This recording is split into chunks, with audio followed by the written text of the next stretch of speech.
Quand j'ai acheté ici, l'aéroport certes était déjà passé en aéroport commercial, mais il y avait très peu de vols. Je les entendais, mais comme ils n'étaient pas fréquents, ça ne portait pas à conséquence.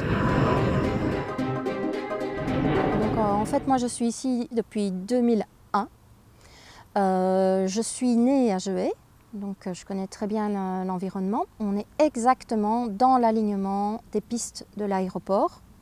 Et donc, selon les vents, que ce soit le décollage ou l'atterrissage, les avions passent exactement au-dessus de chez moi. Je suis hors zone de 800 mètres. J'ai même été invitée 2 fois à la SOA Air. Une première fois où le jeune homme qui m'avait invitée m'a montré que malheureusement j'étais hors zone et qu'on ne savait rien faire. Donc complètement hors zone, donc pas de prime, rien du tout.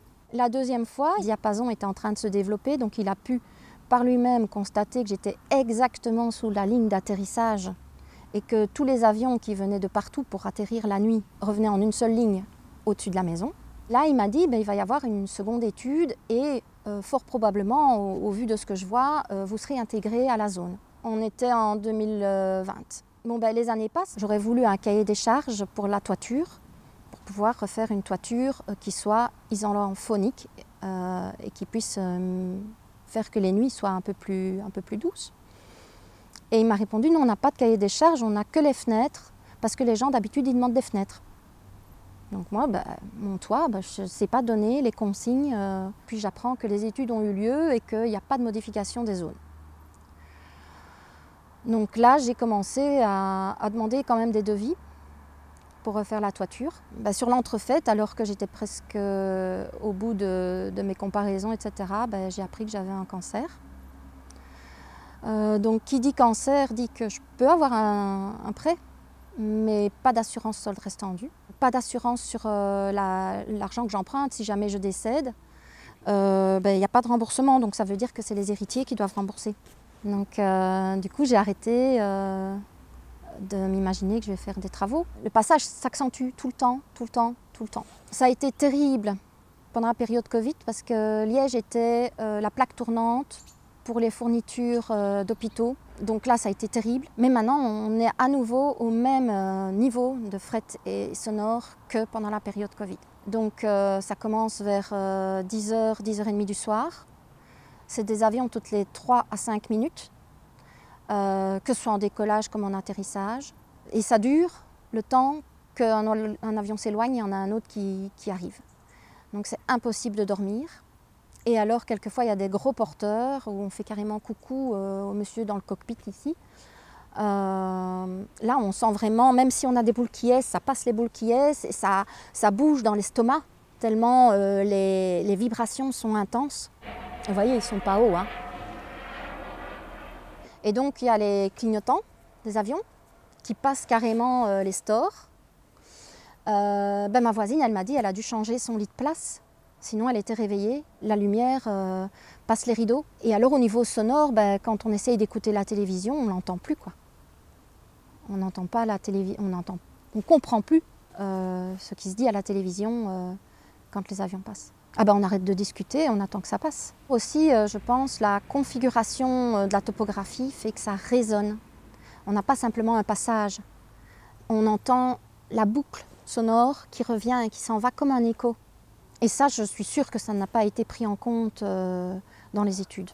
Donc moi, ici, maintenant, j'ai tellement accumulé de la fatigue par le fait que je ne dors pas, que je suis tombée en dépression. Donc, alors c'est le cercle vicieux. Je me dis à un moment donné, je vais quand même emprunter pour faire les travaux. Il y a peut-être une possibilité avec la Société Wallonne de Crédit Social, mais si je perds mon salaire parce que je suis en maladie, je ne vais pas me risquer à réemprunter. Donc on est vraiment avec le chat qui se mord la queue et je n'en sors pas. C'est pénible.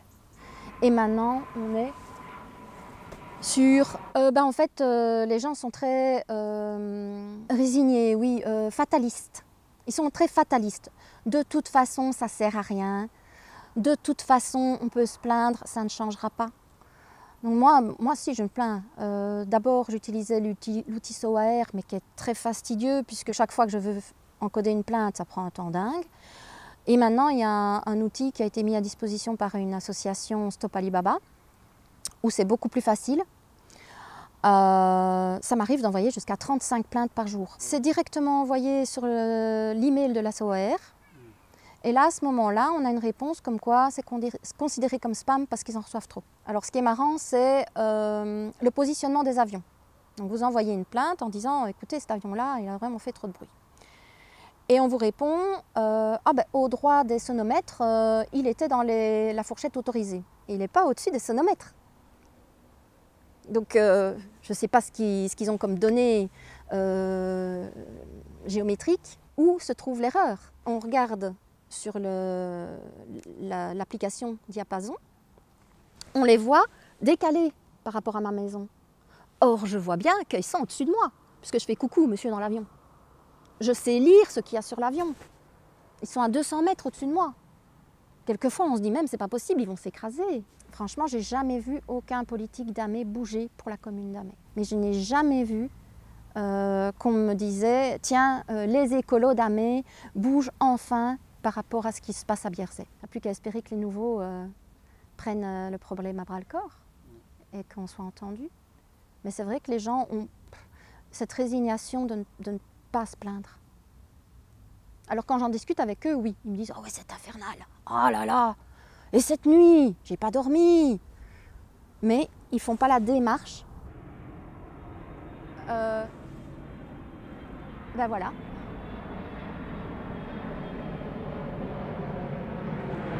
Et là, on peut regarder sur la SOAR, on le verra plus décalé vers Jeuet. Mais il est bien au-dessus de moi là, hein, je rêve pas. C'est difficile d'être plus au-dessus. Hein. Donc voilà, maintenant faire le lien entre cette souffrance qui est là depuis longtemps, le fait qu'il m'a fallu du temps avant de comprendre que c'était les avions qui faisaient que j'avais des problèmes de sommeil, des problèmes d'agressivité, des problèmes de dépression, des problèmes de fibromyalgie, un cancer. Quel est le lien? Maintenant, oui, l'OMS dit qu'il y a des liens. Mais comment en faire la preuve, là, moi, toute seule, ici, contre les décisions politiques et commerciales? Alors oui, on peut me dire, bah, déménage. Vous pouvez faire le tour du quartier.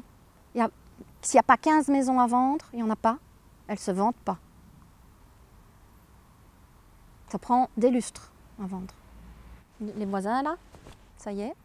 Il y en a au moins 3-4 rien que sur la descente ici. En tout cas, j'ai jamais vu autant de maisons à vendre ici. Hein. Voilà. Même ma deuxième voisine, oui, elle dit que ça devient insupportable. Elle me dit j'ai envie de partir. Mais comme moi, elle est un peu coincée au niveau financier.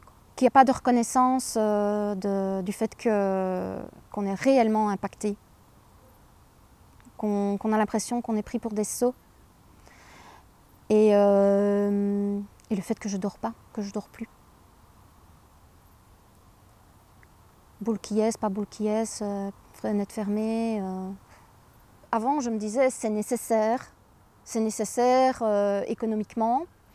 J'espérais qu'ils allaient tenir compte des contraintes environnementales, qu'il y allait y avoir une plus grande amélioration de tout ce qui est moteur et bruit et pollution. Je m'attendais à ce que beaucoup plus vite on ait des solutions écologiques.